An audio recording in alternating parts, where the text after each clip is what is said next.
why don't we breathe right? I mean, I think I'm breathing okay, which is the problem. Well, one of the articles I wrote many years ago was called, "Is There Life After Birth?" Because at the time, we were talking about Elizabeth Kubler-Ross, and she had wrote a book, "Is There Life After Death?" And so there's a huge body of knowledge now, and it's pretty unarguable that birth is a traumatic experience. To one degree or another, it's extremely traumatic or generally traumatic.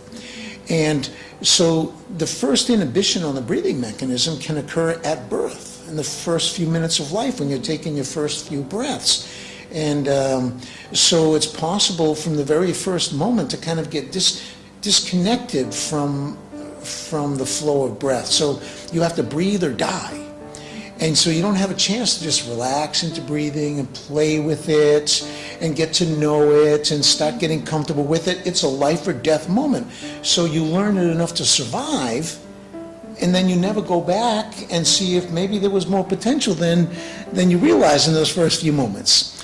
And then every shock we have, every trauma we have, physical trauma, psychological trauma, emotional trauma, it influences the breath. It puts a hold on the breath. It puts a block on the breath. When I have pain, it locks up the breathing. If I have a fear, it freezes the breath. And so it can seem like a series of mini shocks, but it gradually inhibits the breathing.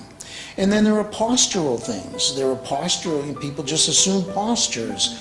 I had one of my good teachers, Carl Stowe, who talked about how, a little child would make a cute noise, like,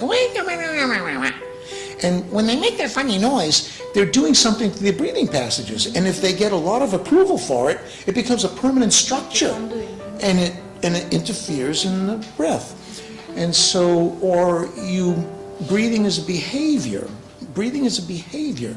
And so, behaviors are learned unconsciously and consciously. And so, for example, if I want to use my breath not to feel, if somebody is, if I'm being exposed to toxic energy, psychological trauma, I will brace myself and defend myself by holding my breath. So now my breath, I'm using it for a certain purpose, but it's costing me in another area. So it's helping me in one area, and it's having the opposite effect in another. So by the time you're, 15, 20, 30 years old, you've had lots of things that have happened to breathing as a behavior, and some of the habits you have are less than optimal, let's say.